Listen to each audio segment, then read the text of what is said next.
Assalamu alaikum to everyone. Good evening.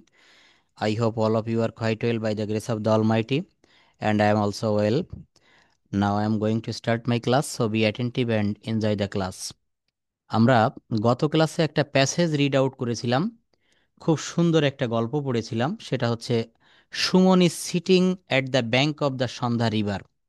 অর্থাৎ সুমন নামের একটা ছেলে, সে তার শৈশব জীবনের ঘটনা এই গল্পের মাধ্যমে তুলে ধরেছিল। তো এইটা আমি পড়িয়েছিলাম মূলত আমাদের রিডিং স্কিলটা একটু ডেভেলপ করার জন্য।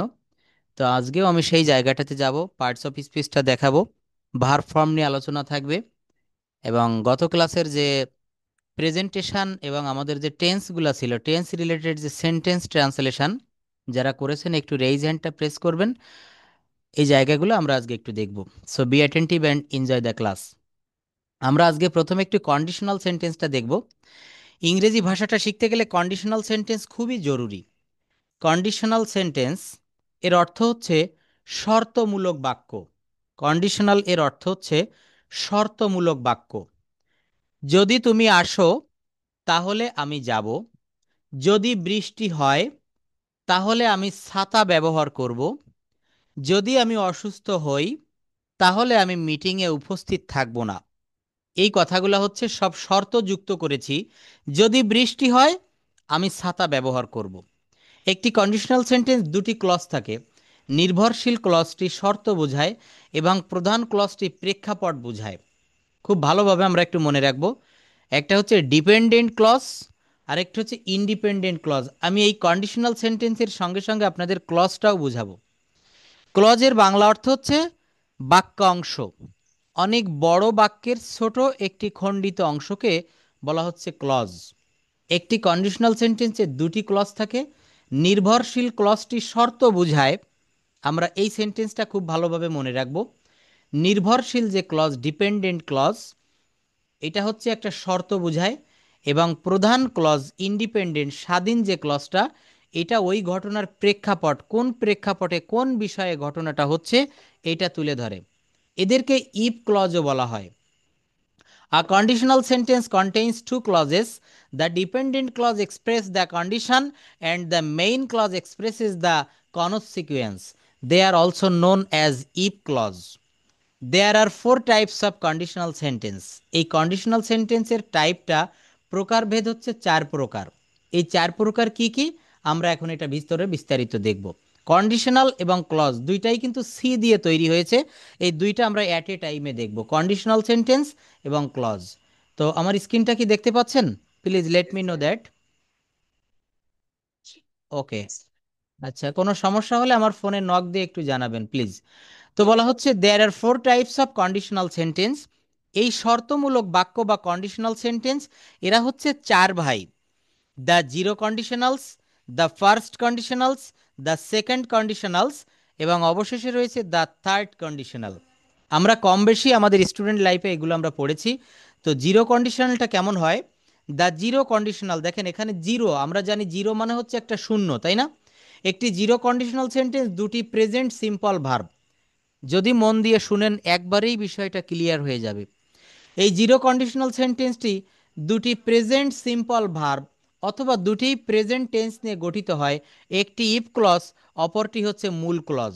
মনে রাখবেন, একটি হচ্ছে ইফ ক্লজ, ক্লজ মানে হচ্ছে বাক্য অংশ।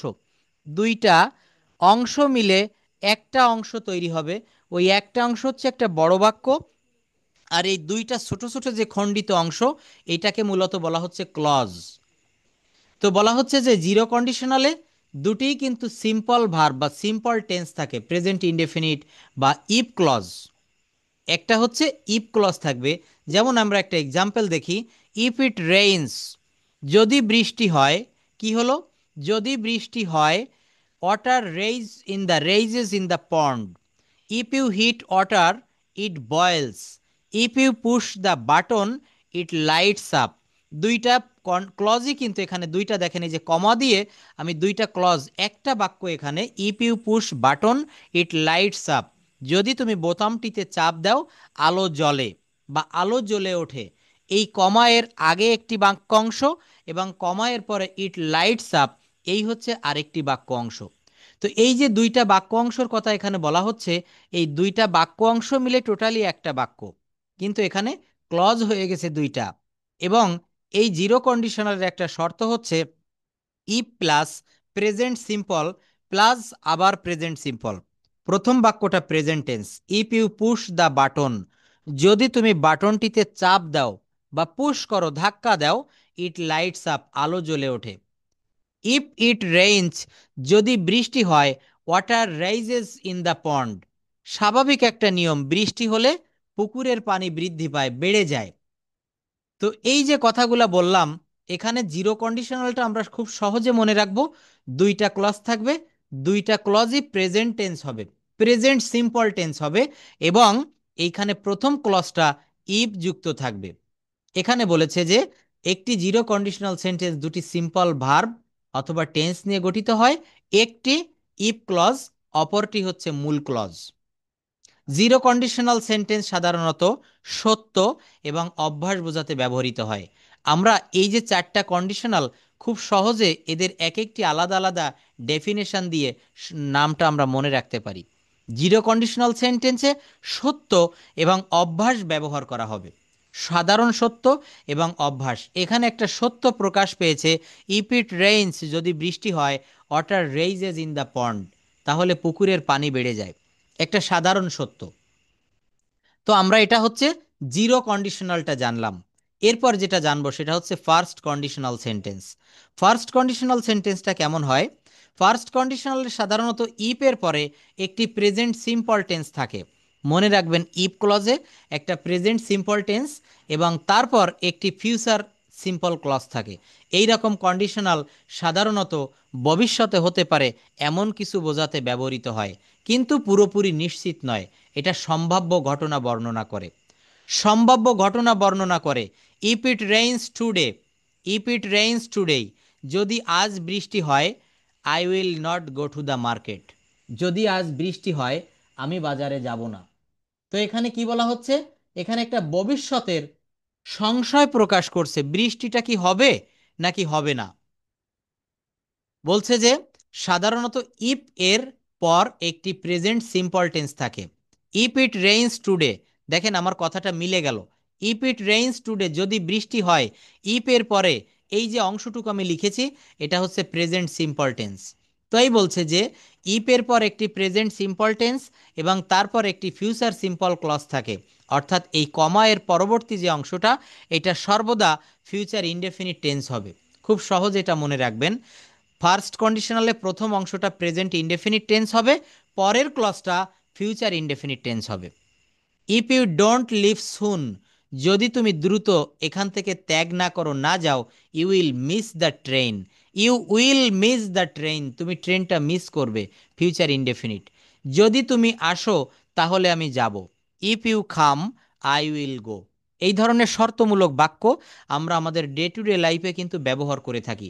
আমরা অনেক সময় বলি যে যদি তুমি আমাকে নিতে আসো তাহলে আমি যাব। তো এই যে যাব বললাম, বে, বি, ব, মনে রাখবেন ফিউচার টেন্সের চিহ্ন, লাম, লেম, ল, তাম, তেম, ত পাস্ট টেন্সের চিহ্ন, আর রস্বইকার এ ও অন্ত্যেষ্টা, এগুলো হচ্ছে প্রেজেন্ট টেন্সের চিহ্ন। আমরা কন্ডিশনাল পড়ি, আমরা ক্লজ পড়ি, আমরা ভয়েস চেঞ্জ পড়ি, সবার আগে আমাদেরকে টেন্সটা পড়তে হবে।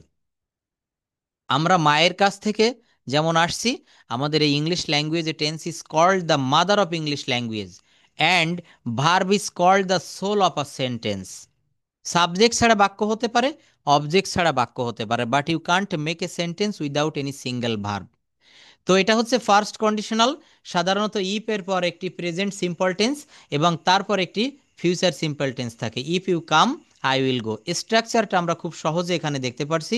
স্ট্রাকচারটা কেমন হবে? If plus present simple plus will plus infinitive. মনে রাখবেন যে ইফের আগে বা ইফ ক্লজটা হবে হচ্ছে প্রেজেন্ট ইনডেফিনিট, আর ইফের পরের ক্লজটা হবে ফিউচার ইনডেফিনিট। নেক্সট আমরা দেখব second conditional sentence. After if it uses the simple past. দেখেন আমি একটা তুলনা দেই। এখন এই ফার্স্ট কন্ডিশনালে বলেছি ইফ এর সঙ্গে যে টেন্সটা, এটা হয় প্রেজেন্ট সিম্পল টেন্স বা প্রেজেন্ট ইনডেফিনিট টেন্স। আর সেকেন্ড কন্ডিশনালে এইটার সংজ্ঞাটা প্রায় একই রকম।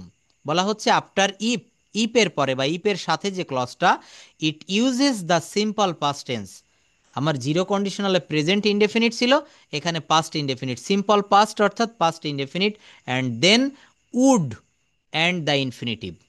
এই সেকেন্ড মানে কমা এর পরের অংশে এখানে উড ব্যবহার করা হবে। সেকেন্ড কন্ডিশনালে ইফ এর পর পাস্ট সিম্পল টেন্স ব্যবহার করা হয় এবং তারপর শুড, উড, কুড ব্যবহার করা হয়।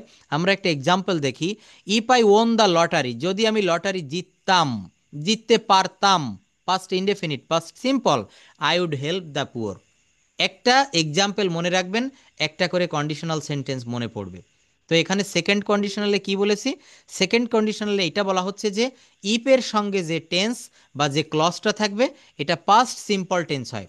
দেখেন মেলে কিনা। ইফ আই ওন, উইন মানে হচ্ছে জয়লাভ করা, এর ভি টু বা past indefinite form if I won the lottery.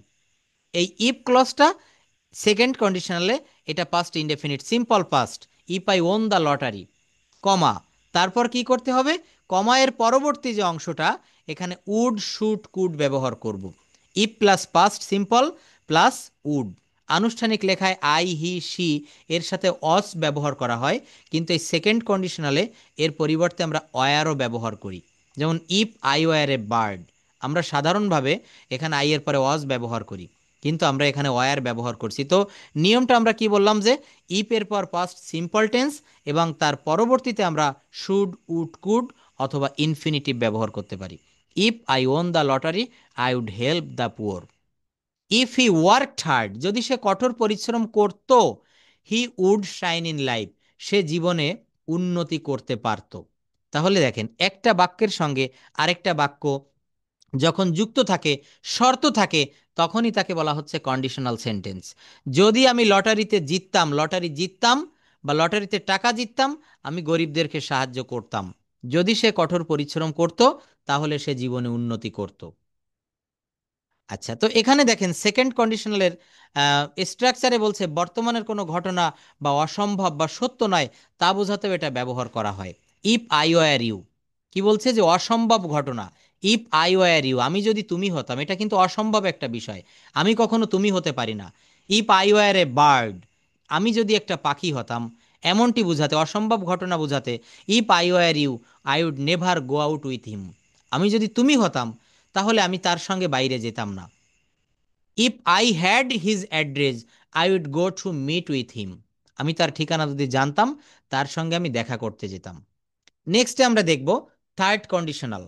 Third কন্ডিশনালের if এর পর পাস্ট পারফেক্ট টেন্স থাকে, টেন্স পরিবর্তন হচ্ছে, টেন্সটা কিন্তু পরিবর্তন হচ্ছে। সেকেন্ড কন্ডিশনালে এখানে পাস্ট সিম্পল টেন্স থাকবে, পরবর্তীতে আমরা কমা এর পরে উডের অংশ দেখতে পাচ্ছি। ফার্স্ট কন্ডিশনালে আমরা দেখেছিলাম দুইটাই কিন্তু প্রেজেন্ট সিম্পল টেন্স, দুইটাই কিন্তু, সরি, একটা হচ্ছে প্রেজেন্ট সিম্পল টেন্স আর একটি হচ্ছে ফিউচার সিম্পল টেন্স। যদি তুমি আসো তাহলে আমি যাব। If you come, present indefinite বা present simple, I will go, তাহলে আমি যাব। তো এরপর আমরা যেটা দেখব সেটা হচ্ছে থার্ড কন্ডিশনাল সেন্টেন্স। থার্ড কন্ডিশনালে ইফ এর পর পাস্ট পারফেক্ট ব্যবহার করা হয় এবং পরবর্তী যে ক্লজটা থাকে এটা উড হ্যাভ ব্যবহার করতে হয়, উড হ্যাভ, এবং সেন্টেন্সের দ্বিতীয় অংশে পাস্ট পার্টিসিপলের ব্যবহারটা করতে হবে। After if it uses the past perfect tense and then would have and the past participle form of the verb. যেমন আমরা একটা উদাহরণ দেখি। If I had been in your position, if I had been in your position I would not have gone there. If you had driven fast, দেখেন if you had driven fast, আমি গত ক্লাসগুলোতে একটা কথা বলেছিলাম, হ্যাজ, হ্যাভ, হ্যাড, এই তিনটা verb ব্যবহার করলে অক্সিলারি ভার্ব হিসাবে পরের যে ভার্বটা হবে এই ভার্বটি ভি থ্রি হয়। তো এখানে থার্ড কন্ডিশনালে কি বলেছে? থার্ড কন্ডিশনালে বলছে যে ইপের সাথে বা ইপের পরে পাস্ট পারফেক্ট টেন্স। তো আমরা পাস্ট পারফেক্ট টেন্সের ব্যবহারটা এখানে দেখতে পাচ্ছি। ইফ ইউ হ্যাড, পাস্ট পারফেক্টের চিহ্নই হচ্ছে had. If you had, drive থেকে এসেছে drive, drove, driven. If you had driven fast, যদি তুমি দ্রুত গাড়ি চালাইতে, you wouldn't have missed the meeting, তাহলে তুমি মিটিংটি মিস করতে না। দেখেন উডেন্ট হ্যাভ মিসড, অর্থাৎ এখানে কি বলেছি? পাস্ট পার্টিসিপল ব্যবহার করা হয়েছে, উডেন্ট হ্যাভ এবং মিসড। এখানেও দেখেন এই হ্যাভ ব্যবহার করেছি, যার কারণে আমি এখানে মিসকে ভি3 করেছি, মিসড, MISS, ওর পর ইডি যুক্ত করেছি, অর্থাৎ if plus past perfect plus would have plus past participle form. Third conditional সাধারণত অতীত সম্পর্কে কথা বলে এবং একটি ঘটনা বর্ণনা করে যা ঘটেনি এবং ঘটনার ফলাফলটি কল্পনা করে। যা ঘটেনি, ঘটনার ফলাফলটি কল্পনা করা হচ্ছে, যদি তুমি দ্রুত গাড়ি চালাইতে, তুমি মিটিংটি মিস করতে না। যদি তুমি, যদি আমি তোমার পজিশনে হইতাম, আমি তার সঙ্গে বাইরে যেতাম না। তাই বলছে যে সাধারণ অতীত সম্পর্কে কথা বলা এবং এমন একটি ঘটনা বর্ণনা করে যা ঘটেনি এবং যেটা আমাদের কল্পনা প্রসূত। এখানে কন্ডিশনাল সেন্টেন্স থেকে আমরা কিছু গুরুত্বপূর্ণ প্রশ্ন, এটা আপনাদের জন্য ছোট্ট একটি হোমওয়ার্ক থাকবে, বেশি না, এখানে মাত্র 10 থেকে 12টি হোমওয়ার্ক দেওয়া রয়েছে।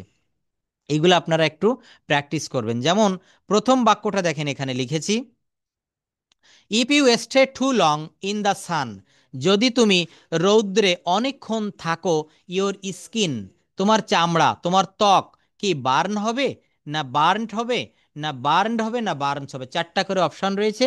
যদি এখানে এই অপশানগুলো পূরণ করতে কোনো সমস্যা হয়, আমরা এই কন্ডিশনালটা আবার একটু দেখব। দেখেন, একটা লেসন শেষ করে আমরা একদিনে খুব ভালোভাবে বুঝতে পারবো এমনটি না, পরবর্তীতে এটা আবার করাবো, পরবর্তীতে আবার করাবো। যারা আমার সঙ্গে অনেক দিন থেকে লেগে রয়েছেন তারা দেখেছেন যে স্পোকেনের আমাদের কয়েকটা শিট, কয়েকটা ক্লাস রয়েছে সাজানো, এই ক্লাসগুলাই কিন্তু আমরা বারবার করি।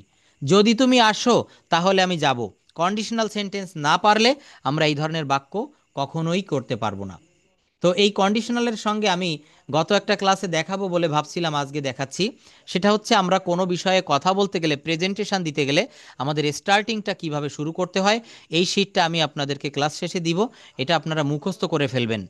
বলা হচ্ছে স্টার্টিং সিস্টেম অন, আপনি লোডশেডিং প্যারাগ্রাফ বলবেন বা আপনি নিজেকে বর্ণনা করবেন, আপনি আপনার দেশকে বর্ণনা করবেন, যে কোনো বিষয়ের উপরে যখন কথা বলতে চাইবেন, হঠাৎ করে কিন্তু শুরু করা যায় না।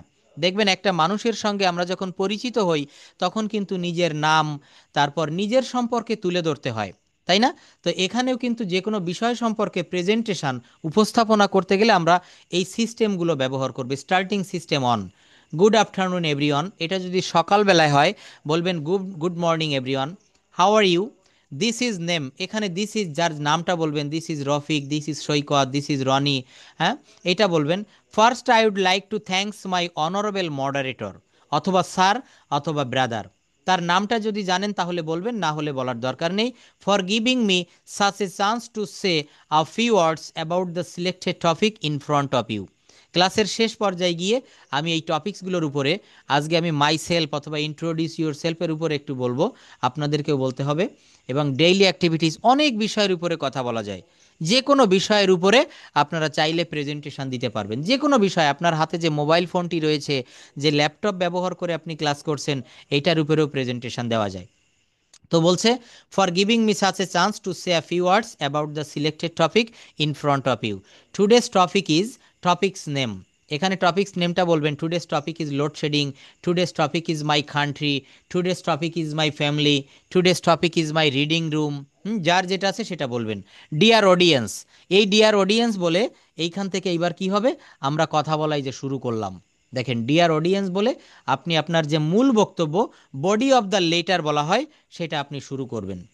এরপর এই স্টার্টিং সিস্টেম টু, আপনি এই কথাগুলো একটু মুখস্থ করে রাখতে পারেন। Dear sir, I am giving you thanks for inviting me, good evening or good morning, যখন সময়টা হবে সেই সময়টা উল্লেখ করব আমরা।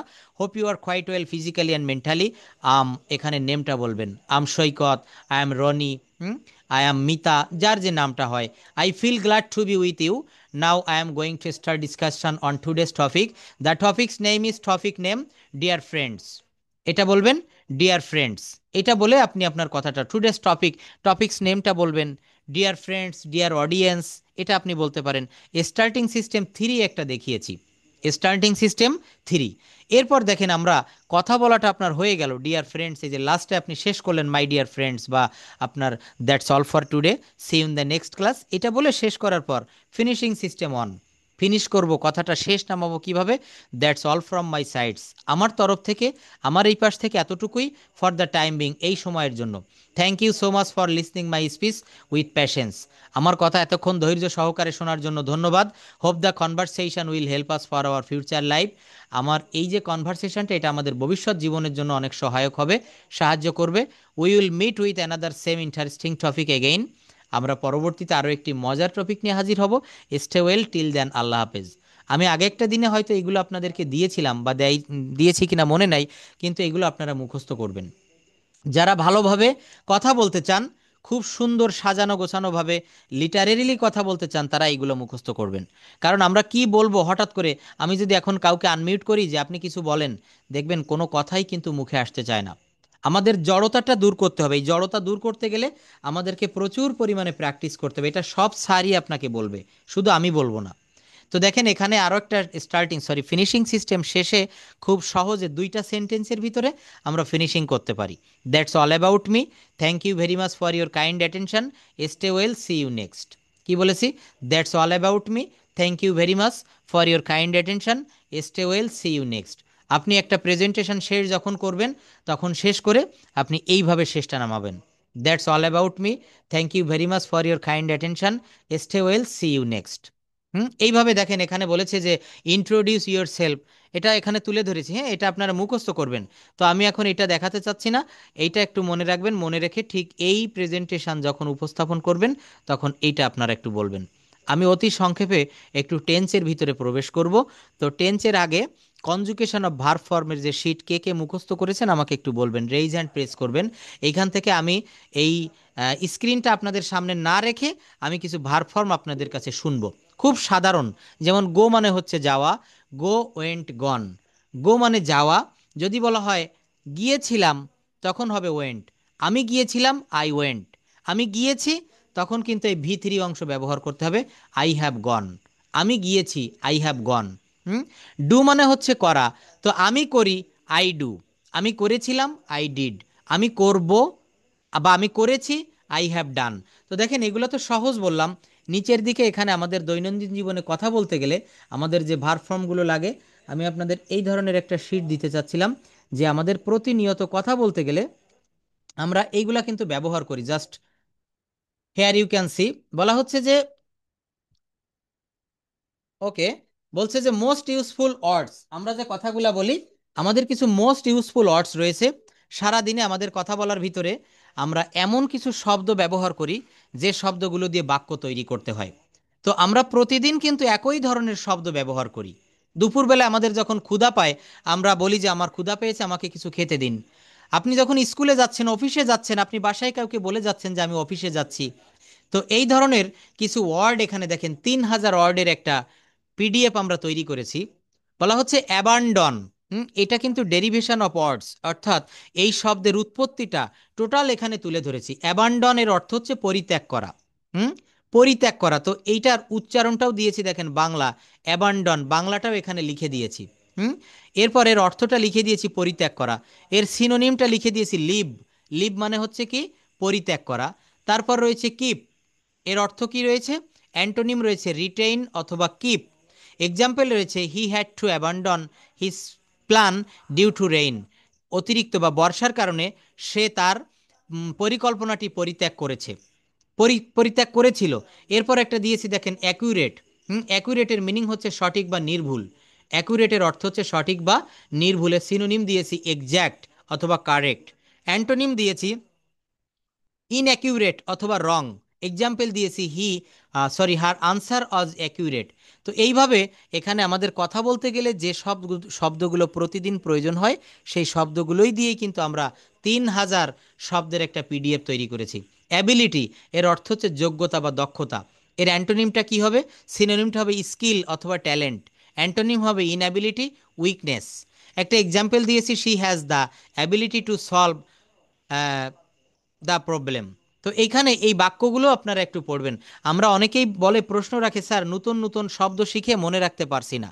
এর সব থেকে সুন্দর একটা টেকনিক হচ্ছে এই নতুন শব্দ দিয়ে আপনি বাক্য রচনা করবেন। Make sentence, you have to make sentence with new words. যদি আপনি নতুন নতুন বাক্য তৈরি করতে পারেন, কোনো দিন এই শব্দগুলা আপনার ব্রেন থেকে আর চলে যাবে না। দীর্ঘদিন এটা কিন্তু আপনার মনে থাকবে। তো এই যে শীট আপনাদেরকে দেখালাম, এই শীটটা আপনারা অবশ্যই অবশ্যই পাবেন। আচ্ছা, এখন আরেকটা বিষয় আমি একটু টেন্সের ভিতরে আসতে চাচ্ছিলাম। প্রতিদিন আমি বলেছিলাম যে আমাদের আইটেমের ভিতরে টেন্সটা থাকতে হবে।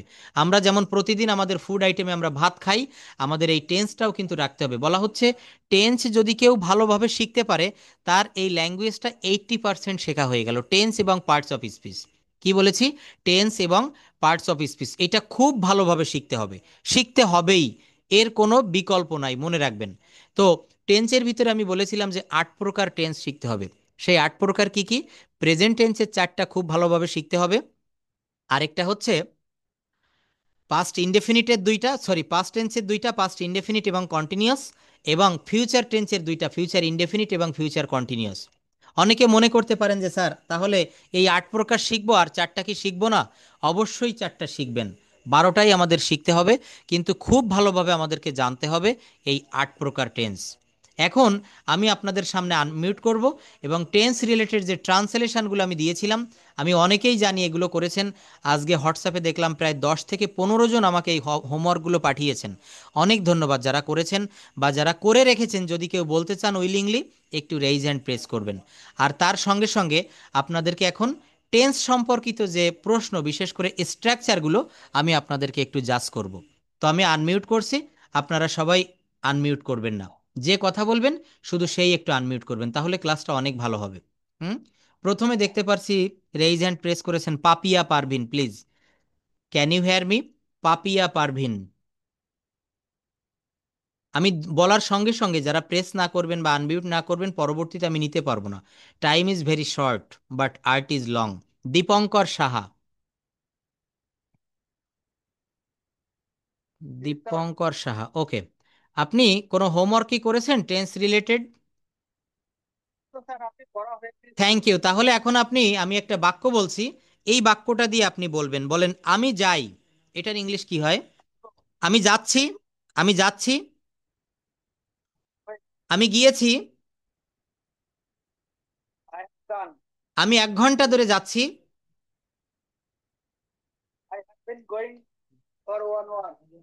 আমি 1 ঘন্টা ধরে যাচ্ছিলাম,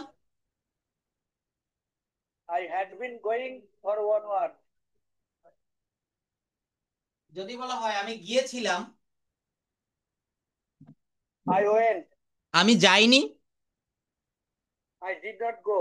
আচ্ছা, এখন যদি আপনাকে আমি একটু একটা ধারাবাহিকভাবে কিছু প্রশ্ন রাখতে চাই, যেহেতু টেন্সটা আপনি ক্লাসটা খুব করেছেন প্রথম থেকে, একটা ধারাবাহিকতা বজায় রেখে আমি যদি বলি আমি সকালে ঘুম থেকে উঠি,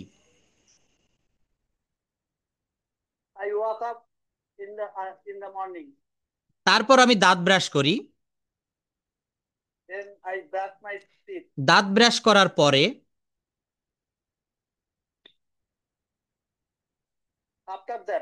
after brushing my teeth, after brushing my teeth, আমি মসজিদে যাই, I go two মস্ক, I go two মস্ক, তারপর আমি অজু করি। হ্যাঁ, এই জন্য দেখেন একটু আগে আমি যে শীটটা আপনাদের সামনে দেখালাম, এখানে 3000 শব্দ যোগ করেছি। এটা গবেষণা করেই তৈরি করা হয়েছে যে 3000 শব্দ আমাদের দৈনন্দিন জীবনে, এই যে অজু করা, আমরা ইসলাম ধর্মাবলম্বী যারা রয়েছি, অজু শব্দটা আমরা প্রতিদিন 5 ওয়াক্ত নামাজ পড়তে গেলেই আমরা অজু করি। তো এই অজু শব্দটা আমাদেরকে জানতে হবে। এটা হচ্ছে অ্যাবলিউশন। কি হবে বলেন? Ablution. Then then I make, then I take ablution, তারপর আমি অজু করি। অজু করার পর,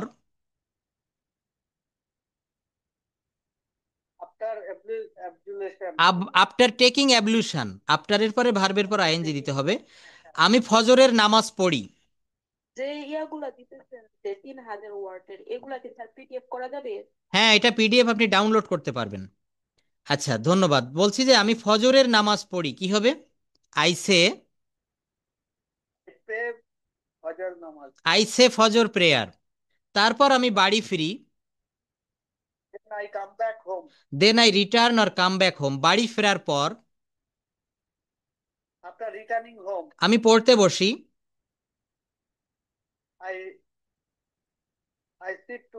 I sit to read or I sit for study.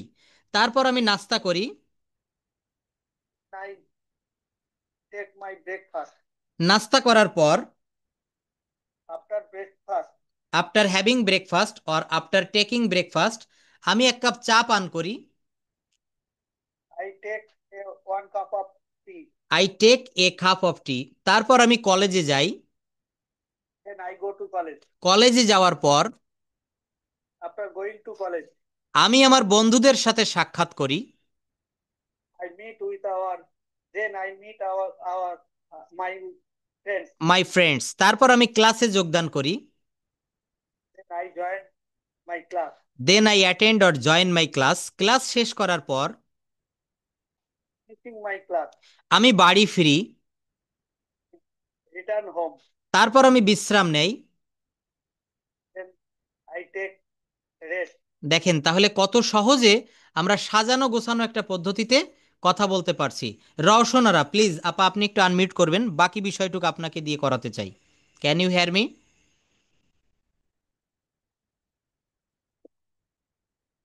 Kindly একটু দ্রুত করবেন, যার কাছে আমি বলবো একটু দ্রুত করলে তাহলে আমার সময়টা বাঁচবে। হ্যাঁ, আমি আরো অনেকক্ষণ আগে আপনাকে বলেছিলাম। Thank you. তো বলছে আমি বাড়ি ফিরি, আই রিটার্ন হোম, তারপর আমি বিশ্রাম নেই। এটা কি হবে? Then I take rest. Then I take rest. বিশ্রাম নেওয়ার পর,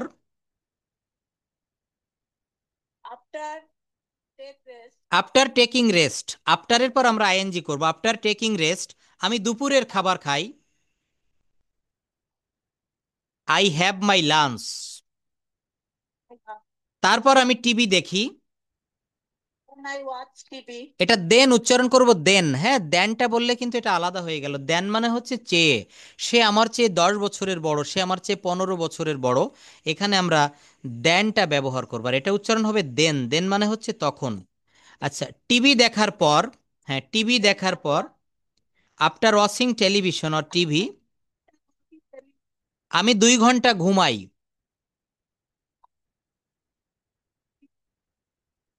I sleep for 2 hours. I sleep for 2 hours. আমি ফেসবুক ব্যবহার করি। Use Facebook. Then I use Facebook. Facebook Facebook. Facebook ব্যবহার করার পর, After using Facebook, আমি রাতের খাবার খাই। I take my dinner. Or I have my dinner. হ্যাঁ, এটা বেশি ভালো হয়। I have my dinner. এখানে হ্যাভ মানে কিন্তু থাকা না, হ্যাভ মানে হওয়া না, হ্যাভ মানে পাওয়া না। এখানে হ্যাভ অর্থ হচ্ছে খাওয়া। I have my dinner. হ্যাভের অনেক অর্থ। হ্যাভ কিন্তু একটা বহুরূপী verb. Have verb, do verb, be verb, let verb, এই ভার্বগুলো গেট ভার্ব। আমি এগুলো দেখাবো ধাপে ধাপে। আমি আমার বিছানা গোছাই। কি হবে? Then then I I make my bed. Then I make my bed. bed. Then I make my bed অথবা then I prepare my bed. আমার বিছানা তৈরি করার পর, Preparing my বেড। bed. অবশেষে প্রায় 11:30টায় আমি ঘুমাতে যাই এবং একটি শান্তির ঘুম দেই। তাহলে অবশেষে ইংরেজি কি হবে? ফাইনালি। কি হবে? Say I finally I go to bed. bed. Then I sleep. Shanti is একটি শান্তির ঘুম দেয়। শান্তি ইংলিশটা পারি না আমরা, তাই না? পিসফুল, পিসফুল স্লিপ, অথবা এটা খুব ভালোভাবে একটা শব্দ রয়েছে সাউন্ড স্লিপ। আমরা সবাই এটা ব্যবহার করি মাঝে মাঝে, হ্যাভ এ সাউন্ড স্লিপ। তো বলছে ফাইনালি অবশেষে, at around 11:30 I go to bed and have a sound sleep. প্রায় 11:30টার দিকে আমি ঘুমাতে যাই এবং একটি শান্তির ঘুম দেই। দেখেন, কথা বলতে পারলে এই রুলগুলো যদি ব্যবহার করা যায়, টেন্সগুলো যদি আমরা একটু ভালোভাবে রপ্ত করতে পারি, আমরা যদি পার্টস অফ স্পিচ সম্পর্কে একটু ধারণা রাখতে পারি, সাবজেক্ট, ভার্ব, অবজেক্ট বা অ্যাগ্রিমেন্ট, হ্যাঁ, আমরা খুব সহজেই কথা বলতে পারি। একটা লম্বা প্যাসেজ, আমি সকালে ঘুম থেকে উঠি এবং প্রায় 11:30টার সময় আমি একটা শান্তির ঘুম ঘুমাতে যাই। এর ভিতরে আমি অনেক কথা বলেছি। আমি টিভি দেখি, আমি ক্লাসে যাই, আমি নাস্তা করি, আমি অজু করি। ছোট ছোট বাক্য ভেঙে ভেঙে তৈরি করেছি। এইভাবে আমাদেরকে প্র্যাকটিস করতে হবে। তো এখান থেকে ডে 1, 2, 3 যারা করেছেন একটু রেডি রাখবেন, আমি একটু পরে আপনাদের কাছে আবার আসছি।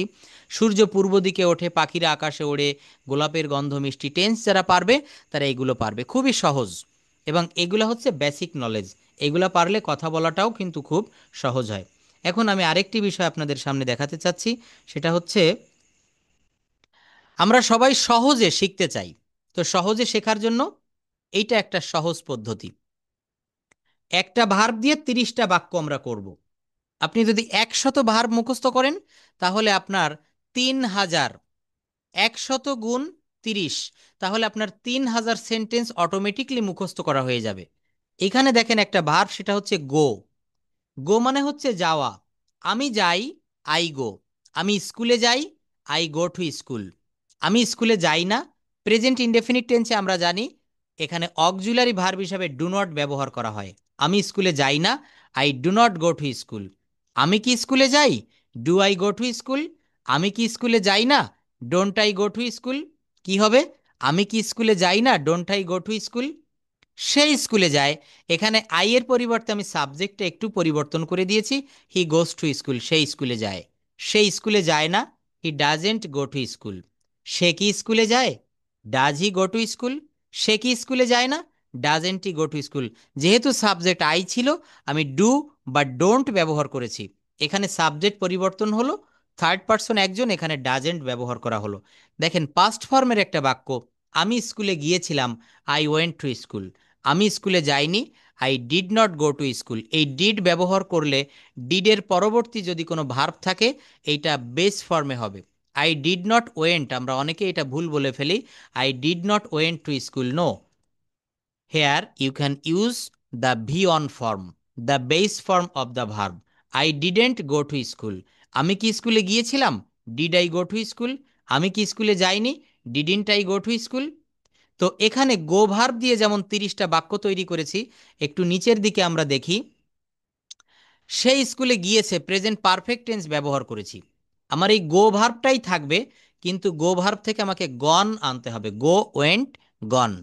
কেননা প্রেজেন্ট পারফেক্ট টেন্সে ভি3 ব্যবহার করা হয়। He has gone to school, সে স্কুলে গিয়েছে। সে স্কুলে যায়নি, he hasn't gone to school. সে কি স্কুলে গিয়েছে, has he gone to school. এখানে অক্সিলারি ভার্ব হচ্ছে হ্যাজ, অক্সিলারি ভার্ব হচ্ছে হ্যাজ। তো আমরা এইটা জেনে ফেলেছি অলরেডি, কোনো বাক্যে যদি কোনো অক্সিলারি ভার্ব থাকে আর ওই বাক্যটাকে যদি ইন্টারোগেটিভ করতে হয়, ওই অক্সিলারি ভার্বকে সবার প্রথমে বসাতে হয়। যেমন আই অ্যাম ইটিং রাইস, আমি ভাত খাইতেছি। এই বাক্যটাকে যদি বলি আমি কি ভাত খাইতেছি, তখন ওই যে একটা অক্সিলারি ভার্ব অ্যাম ইজার, এখানে অ্যামটাকে সবার প্রথমে আনতে হবে। অ্যাম আই ইটিং রাইস, আমি কি ভাত খাচ্ছি। Am I going to school, আমি কি স্কুলে যাচ্ছি। তো এখানেও ঠিক একই রকম, he has gone to school, সে স্কুলে গিয়েছে। সে স্কুলে যায়নি, he hasn't gone to school. সে কি স্কুলে গিয়েছে, has he gone to school. সে কি স্কুলে যায়নি, hasn't he gone to school. এখানে আমরা মডাল ভার্ব ব্যবহার করেছি, ক্যান দিয়ে একটা বাক্য করেছি ক্যান, কিন্তু আমার গো ভার্বটা থেকে আমি কিন্তু সরে যাইনি। আমার মেইন টার্গেট হচ্ছে একটা মাত্র ভার্ব দিয়ে 30টা বাক্য তৈরি করব। আমি যেতে পারি, আই ক্যান গো। আমি যেতে পারি না, আই ক্যান্ট গো।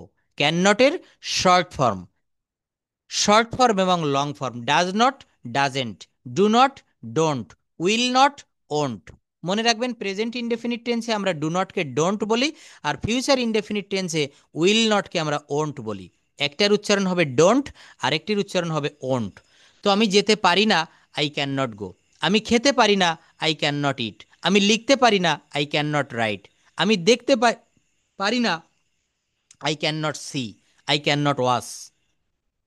কি বোঝা যায় এখান থেকে, এই বিষয়টা আমরা বুঝতে পারি সাবজেক্ট এবং ভার্ব পরিবর্তন করিনি বা মডাল ভার্ব পরিবর্তন করিনি, আমরা মূল ভার্ব পরিবর্তন করেছি।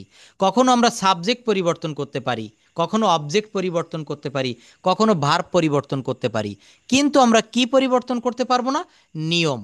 এখানে একটা নেগেটিভ কথা বলছি, আমি যেতে পারি না।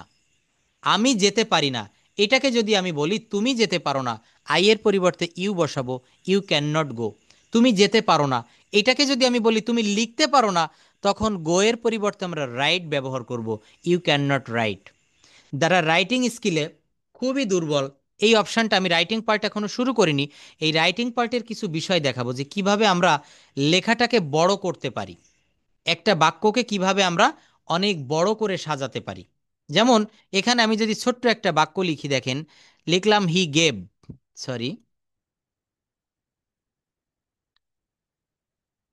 জাস্ট ওয়েট, এখানে আমি একটা বাক্য লিখলাম ছোট্ট করে, হি গেভ, GAVE, সে আমাকে দিয়েছিল। আমি এতটুক লিখলাম সাবজেক্ট এবং ভার্ব, হি গেভ, সে আমাকে কি দিয়েছিল, হি গেভ আর রোজ, সে একটা গোলাপ দিয়েছিল, he gave ROAC, he gave a rose, সে একটা গোলাপ ফুল দিয়েছিল। এখানে আপনি একটা এক্সট্রা অবজেক্ট আনতে পারি, he gave a rose to me, সে আমাকে একটা গোলাপ ফুল দিয়েছিল। এই মি মানে হচ্ছে আমাকে। আমি যদি বলি কখন দিয়েছিল, তাহলে দিতে পারি ইন দ্য মর্নিং বা in the afternoon, in the evening. তারপর যদি বলি কোথায় দিয়েছিল, অ্যাট দ্য পার্ক, পার্কে বসে। যদি বলি কেন দিয়েছিল, for propose me, for proposing me. একটা বাক্যকে বড় করতে গেলে আমাদের কি আনতে হবে, প্রথমে সাবজেক্ট লিখেছি হি গেভ, সে দিয়েছিল, এরপর একটা অবজেক্ট আনতে পারি, he gave a rose, he gave a rose to me, সে আমাকে একটা গোলাপ ফুল দিয়েছিল। He gave a rose to me yesterday, he gave a rose to me yesterday in the morning. একটা বাক্য বড় করতে গেলে আমাদের যা যা প্রয়োজন, ঠিক এখান থেকে আমরা তা শিখতে পারি। I am going to school, আমি স্কুলে যাচ্ছি। যদি বলা হয় আমি আমার বন্ধুদের সাথে স্কুলে যাচ্ছি, I am going to school with my friends. আমি আমার বন্ধুদের সাথে স্কুলে যাচ্ছি না, I am not going to school with my friend. এই যে একটা অক্সিলারি ভার্ব রয়েছে অ্যাম ইজ আর, কোনো অক্সিলারি ভার্ব থাকলে এই অক্সিলারি ভার্বের পরে নট দিয়ে বাক্যটাকে নেগেটিভ করা যায়। তো এই প্রাথমিক বিষয়গুলো আমরা সবাই কম বেশি জানি, কিন্তু আমাদের এইখান থেকে একটা হোমওয়ার্ক নিতে হবে। সেই হোমওয়ার্কটা হচ্ছে কি, এখানে আমি যেমন গো ভার্ব ব্যবহার করে 30টা বাক্য আপনাদের জন্য সাজিয়ে রেখেছি, এই গো এর পরিবর্তে আপনারা এখানে রাইট ভার্ব ব্যবহার করতে পারেন। রাইট মানে হচ্ছে লেখা। এখানে প্লে ভার্ব ব্যবহার করতে পারেন, এখানে ওয়াস ব্যবহার করতে পারেন, মেক ব্যবহার করতে পারেন, টেল ব্যবহার করতে পারেন। এই একটা মাত্র ভার্ব দিয়ে যদি বলা হয় সে স্কুলে গিয়েছিল, he had gone to school, present perfect tense করেছি। আই ক্যান গো, আমি যেতে পারি। এখানে আপনি যদি রাইট ভার্ব দিয়ে বাক্যটা করতে চান, আই ক্যান রাইট, কি হবে, আই ক্যান রাইট, আমি লিখতে পারি। আমি লিখতে পারি না, I can not right, I can't right. আমি কি যেতে পারি, তাহলে এর ইন্টারোগেটিভটা কি হবে, আমি কি লিখতে পারি, ক্যান আই রাইট, আমি কি লিখতে পারি, ক্যান আই রাইট। আমি কি যেতে পারি না, এটা কি লিখতে হবে, আমি কি লিখতে পারি না, ক্যান্ট আই রাইট। ক্যান নটকে আমরা কি বলবো, ক্যান্ট, ক্যান্ট আই রাইট, আমি কি লিখতে পারি না। তারপর দেখেন ক্যানের পরিবর্তে আমরা কুড ব্যবহার করেছি। ক্যানের পরিবর্তে কি ব্যবহার করেছি, কুড। আমি যেতে পারতাম, past form, I could go. যদি বলা হয় আমি স্কুলে যেতে পারতাম, I could go to school. আমি বাজারে যেতে পারতাম, I could go to market. আমি বিশ্ববিদ্যালয়ে, সে বিশ্ববিদ্যালয়ে যেতে পারতো, he could go to university. বাক্যকে আমরা দেখবেন যখন 9-10-এ ছিলাম, তখন আমাদের ভাব সম্প্রসারণ ছিল, অ্যাম্পলিফিকেশন বলা হয়। ছোট্ট একটা লাইন দেওয়া থাকতো, শিক্ষা জাতির মেরুদণ্ড বা এই ধরনের অনেক কিছু ছিল না। তো এইগুলাকে আমরা টেনে লম্বা করে নিয়ে যেতাম। আমরা প্রথমে লিখতাম সূচনা বা প্রারম্ভিকা, তারপর মূল বক্তব্য, তারপর লিখলাম মন্তব্য।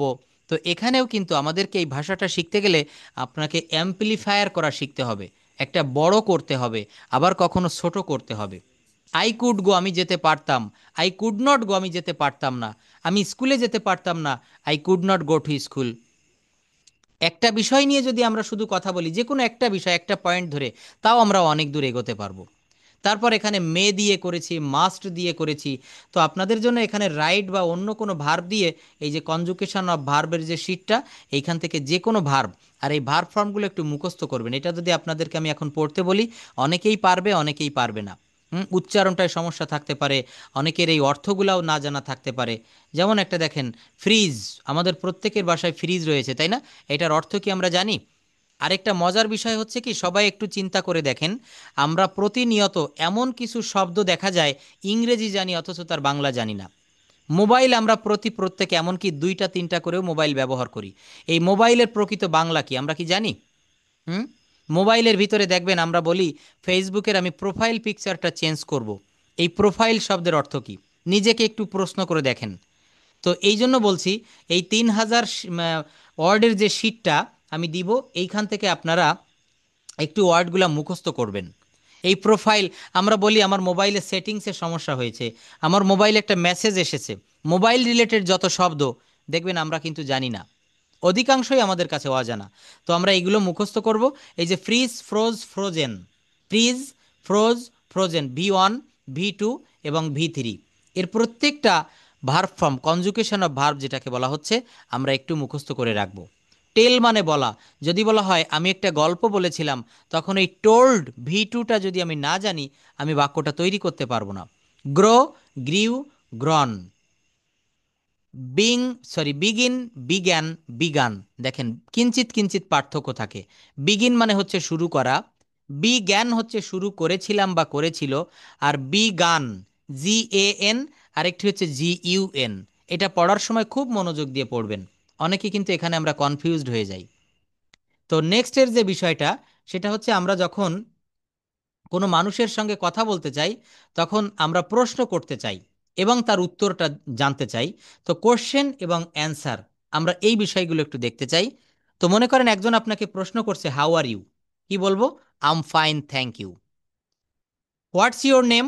এখানে নামটা বলবেন, my name is Mina, my name is Rita, my name is Roni, যার যে নামটা রয়েছে। Where do you live? I live in city or country or town, আপনি যে যেটা যেখানে আছেন সেটা লিখবেন। Can you speak English? Yes, I can speak English. What's your job? I'm a teacher, I'm a teacher, আমি একজন শিক্ষক। হোয়াটস ইওর এইজ বা how old are you? I'm 35 years old, I am 45 years old, I am 40, যার যে বয়সটা আছে সেটা আমরা বলবো। Are you single?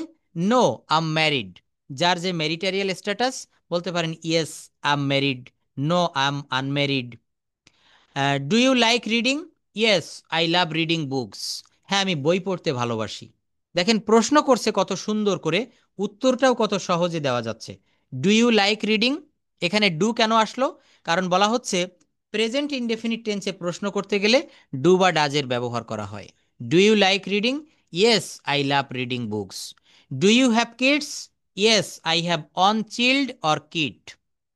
What time, what the time now? It's 9 o'clock, it's 10:30, it's 11 o'clock, it's 11:30, যার যেটা হয় সেটা বলবেন। Do you watch movies? Yes, I enjoy watching movies.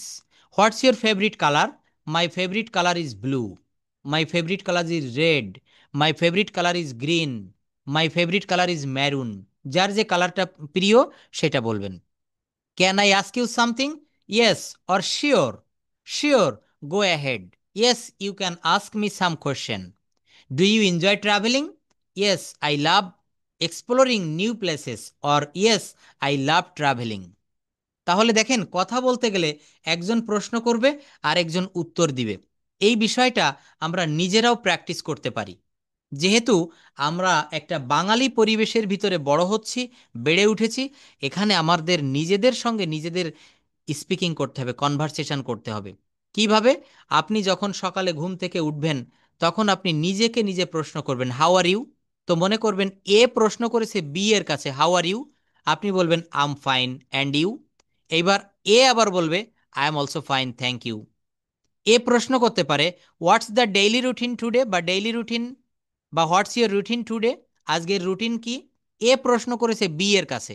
আপনি ব্যক্তি কিন্তু একজন, কিন্তু আপনার ভিতরে দুইজন মানুষ তৈরি করে ফেলেছেন। কথা বলতে হবে এইভাবে, কিন্তু আমাদেরকে প্র্যাকটিসটা করতে হবে। Practice makes a man perfect, এই কথাটা তো আমি বারবার করে আপনাদেরকে বলি। তো নিজেদের সাথে নিজেদের কথা বলবেন। কি বলছে যে হোয়াটস ইওর রুটিন, বা হোয়াটস ইওর টুডেস রুটিন, আজকের রুটিনটা কি? আপনি বলবেন, at first I will go to office, and after finishing my office I will go for shopping, আমি কিছু কেনাকাটা করব, and I will come back home. A আবার প্রশ্ন করতে পারে বি এর কাছে, হোয়াটস ইওর নাইট রুটিন, রাতের রুটিনটা কি? তো আপনি বলবেন যে আমি বিশ্রাম নিব, তারপর আমি টিভি দেখব, তারপর আমি আমার বাচ্চাকে খাওয়াবো বা পড়াবো। এইভাবে নিজেদের সঙ্গে নিজেদের কথা বলতে হবে। সেলফ কনভারসেশন বলা হয়। একটা কনভারসেশন দেখেন, আমরা একটু দেখতে পারি এটা। বলা হচ্ছে একজন দোকানে গিয়েছে, আপনি দোকানে গিয়ে একটা যে কোনো একটা আপনি দ্রব্য কিনবেন। তো বলা হচ্ছে আপনি দোকানদারকে জিজ্ঞাসা করছেন, এটা কি পচা? Is this rotten? দেখেন আমরা কিন্তু, মনে করেন আপনি আমেরিকাতে রয়েছেন, তো সুপার শপে গিয়েছেন, তো একজন শপকিপারকে আপনি বলছেন, ইজ দিস রোটেন? না, এটা পচা নয়, নো, ইটস নট রোটেন। এটা কি সস্তা? Is this cheap? হ্যাঁ, এটা সস্তা।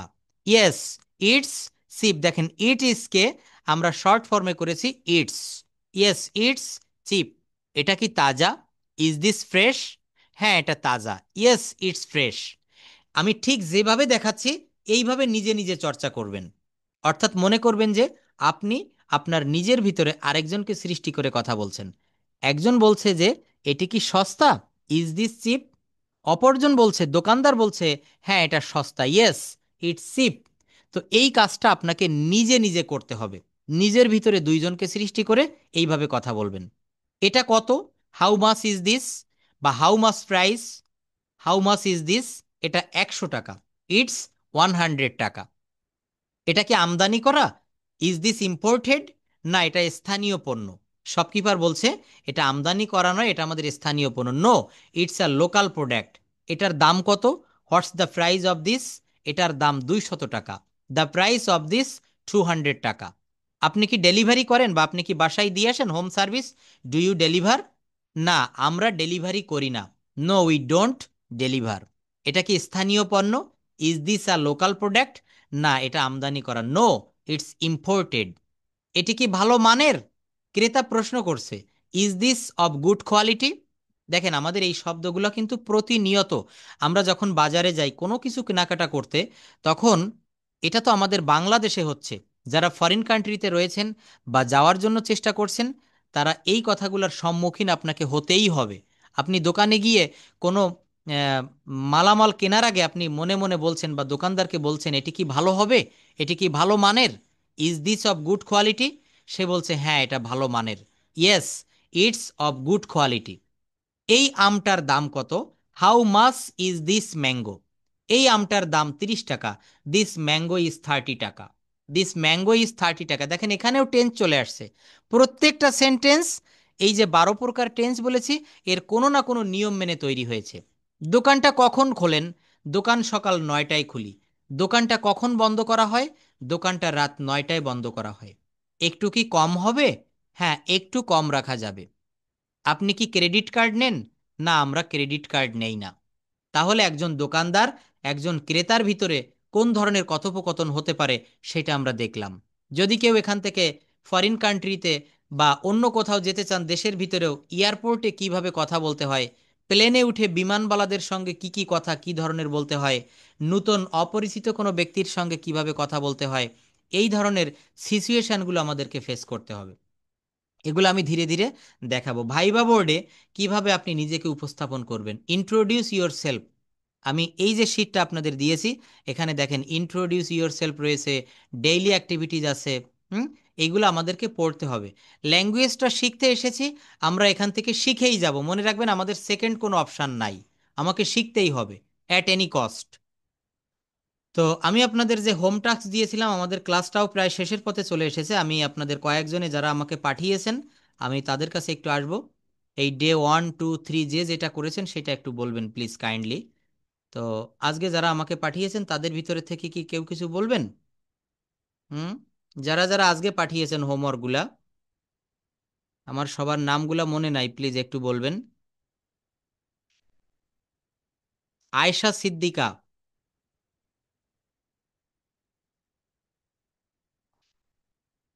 কৃষ্ণা রানী, প্লিজ আপনাদের হোমওয়ার্কগুলো একটু উপস্থাপন করুন। কে কি করেছেন আমি একটু শুনবো।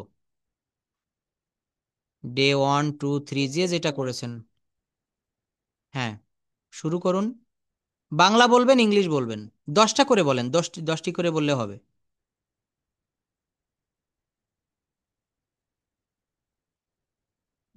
সূর্য পূর্ব দিকে উদিত হয়। The sun rises in the east. পাখিরা আকাশ চড়ে দিবস যায়।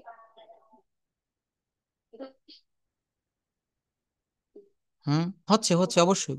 হুম। এবার হুম। সূর্য পশ্চিম দিকে, স্যার সূর্য পশ্চিম দিকে অস্ত যায়, সূর্য পশ্চিম দিকে অস্ত যায়। দ্য সান আকাশের in the west. Thank you. তারপর ঘোড়ার কি সিং আছে? Does does the horse have horns. Horns, হ্যাঁ। তুমি কি তাকে চেনো?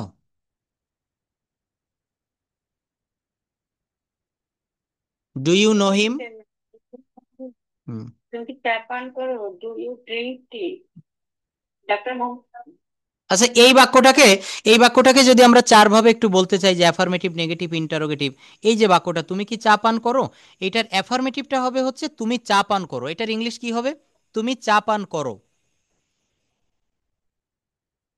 You drink tea. Drink tea. তুমি চা পান করো না। Don't you drink tea? No, you don't drink tea. You don't drink tea, don't you না। তুমি কি চা পান করো? তুমি কি চা পান করো যখন প্রশ্নবোধক হবে তখন কি হবে? Do you, do you drink tea? তুমি কি চা পান করো না? Drink tea. এটার কন্টিনিউয়াসটা কি হয়? তুমি চা পান করছো, এই মুহূর্তে করছো।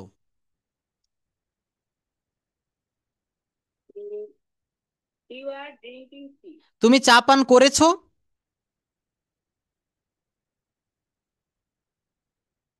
You have. You have drunk. Thank you. হ্যাঁ, আমি এটাই জানতে চাচ্ছিলাম। ড্রিঙ্ক, ড্রাঙ্ক, ড্রাঙ্ক, আমাদের V1, V2, V3 আমাদের এভাবেই কাজে লাগবে। আচ্ছা, তো অনেক ধন্যবাদ। যে বাক্যগুলো যারা করেছেন অন্যরা সবাই একটু বলবেন প্লিজ। আর কেউ কিছু একটু বলবেন? যারা হোমওয়ার্কটা করেছেন ডে 14, 15, 16, এখান থেকে বললেও হবে। স্যার বলবো স্যার? হ্যাঁ, অবশ্যই বলুন, প্লিজ শুরু করুন। বাংলা বলবেন, ইংলিশ বলবেন, আমরা সবাই শুনবো, শুনলেও অনেকটা কাজে দিবে।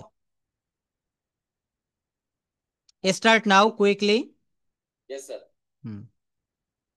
আমি স্যার আমি একটি পাখি দেখিতেছি। থ্যাংক ইউ, বলুন। I am sing a bird. I am seeing a bird, এটা কি হবে? সি ভার্বের সঙ্গে কি আইএনজি দেওয়া যাবে? হ্যাঁ, সিং স্যার। হ্যাঁ। সিং। এটা সিন টিন হবে না, এটা আমি একটা উদাহরণ দিচ্ছি, পরে এটা ব্যাখ্যা দিব। আই সি এ বার্ড, মনে রাখবেন। এখানে স্ট্যাটিক ভার্ব বা ডাইনামিক ভার্বের একটা বিষয় থেকে যায়। I am seeing a bird এটা হবে না। আমি একটা পাখি দেখছি, আই সি এ বার্ড। হ্যাঁ, পরে বলুন। Hmm. Catching fish. Rahim is catching fish, yes. তোমার জন্য অপেক্ষা করছি। I hmm. Am waiting for you. I am waiting for you. বাতাস ছাড়া কেউ বাঁচতে পারে না। No one can without air. No one can live without air. দেখেন, হ্যাঁ, hmm. This are not clouds red. বাবা বাসায় নেই। Father hasn't house. তাদের চাচা নেই। They haven't uncle. তারা সাঁতার কাটতে জানে না। They don't know how to swim. আর ঘুমিও না। Don't sleep anymore. এই ফুলগুলো তাজা নয়। This flowers are not fresh. আমরা ব্যস্ত নই। We are not busy. সে স্কুলে যায় না। He doesn't go to school. ঘোড়ার কি শিং আছে? Does horse have a horn? তুমি কি তাকে চেনো? Do you know me? তুমি কি চা পান করো? Do you drink tea? Doctor Mohammad Yunus কি? Who is doctor Mohammad Yunus? তোমার কি একটি পাখি আছে? Do you have a bird? তোমরা কি শক্তিশালী? Are you strong? Thank you, অনেক ভালো বলেছেন আপনি যে বাক্যগুলো লিখেছেন। তবে এখানে বাবা কি বাড়িতে আছে বা বাবা বাড়ি, এখানে অ্যাট হোম দিতে হবে। একটা প্রেপোজিশনের ব্যবহার, আমি দ্রুত প্রেপোজিশনের ক্লাসটা নিব, কারণ এটাতে আমরা অনেক পিছনে পড়ে যাচ্ছি। প্রেপোজিশনের ব্যবহার আমরা জানি না। হুম। এটা খুব ভালোভাবে আমাদেরকে শিখতে হবে।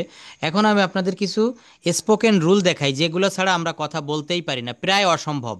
যেমন দেয়ারের একটা কথা বলেছিলাম। দেয়ার শব্দের অর্থটা হচ্ছে সেখানে। আবার দেয়ার শব্দের অর্থটা ইন্ট্রোডাক্টরি দেয়ার যখন হবে, সূচনামূলক দেয়ার, এটার অর্থ কিন্তু যখন আমরা বাক্যে সাবজেক্ট খুঁজে পাই না তখন আমরা দেয়ার ব্যবহার করতে পারি। যদি বলা হয় আমাদের গ্রামে একটি মসজিদ আছে, আমাদের গ্রামে একটি মন্দির আছে, আমাদের গ্রামে একটি নদী আছে। দেখেন, আমরা এখানে অনেকে নদী বা মন্দির বা মসজিদ এইটাকে আমরা সাবজেক্ট ভেবে থাকি। নো, এখানে সাবজেক্টের সংজ্ঞাটায় কি বলা হয় মনে আছে তো? যে বাক্যের যে কাজটি সম্পাদন করে, একটি কাজ যার দ্বারা সমাপ্ত হয়ে থাকে তাকে সাবজেক্ট বা কর্তা বলে। যেমন মিতা গান গায়, এখানে মিতা হচ্ছে সাবজেক্ট, কারণ এই বাক্যের গান গাওয়া কাজটি কার দ্বারা সম্পন্ন হচ্ছে? মিতার দ্বারা। কিন্তু আমাদের গ্রামে একটি নদী আছে, নদী কিন্তু কোনো কাজ করতেছে না, এই জন্য নদী এখানে সাবজেক্ট হবে না। তো মনে রাখবেন, বাংলা বাক্যে কখনো যদি বাংলা বাক্যে ক্রিয়ার ভিতরে এমন থাকে আছে, নাই, ছিল, ছিল না, তাহলে সেখানে আমাদেরকে দেয়ার ব্যবহার করতে হবে। আছে, নাই, ছিল, ছিল না। মনে রাখবেন, স্থিরভাবে কোনো জিনিস কোথাও আছে এমনটি বোঝালে দেয়ার হবে। আমাদের গ্রামে একটি নদী আছে, there is a river in our village. টেবিলের উপর একটি কলম ছিল, তখন এই যে ছিল পাস্ট টেন্সের কারণে এখানে দেয়ার অজ হবে। There was a pen on the table, there was a pen on the table, টেবিলের উপর একটা কলম ছিল। তারপর হচ্ছে দেয়ার উইল বি হবে, দেয়ার উইল হ্যাভ থাকবে, দেয়ার ক্যান বি থাকতে পারে, এখানে একটি ভুল থাকতে পারে, there can be a mistake here. কি বললাম? এখানে একটি ভুল থাকতে পারে, there can be a mistake here. Can be, এখানে একটা সাপ থাকতে পারে, there can be a snake here. থাকতে পারতো, দেয়ার কুড বি। হতে পারতো, দেয়ার মে বি। এই নদীতে কুমির থাকতে পারতো, there may be crocodile in this river. নিশ্চয়ই হবে, দেয়ার মাস্ট বি। কি হবে? নিশ্চয়ই হবে হলে দেয়ার মাস্ট বি। থাকা উচিত, দেয়ার শুড বি। সেখানে একটি বিশ্ববিদ্যালয় থাকা উচিত, there should be a university there. দুইটা দেয়ার হবে, যে সেখানে একটা বিশ্ববিদ্যালয় থাকা উচিত। খুলনায় একটা বিশ্ববিদ্যালয় থাকা উচিত, there should be a university in Khulna. ঢাকায় একটি চিড়িয়াখানা আছে, there is a university in Dhaka, sorry there is a zoo in Dhaka. ঢাকায় কোনো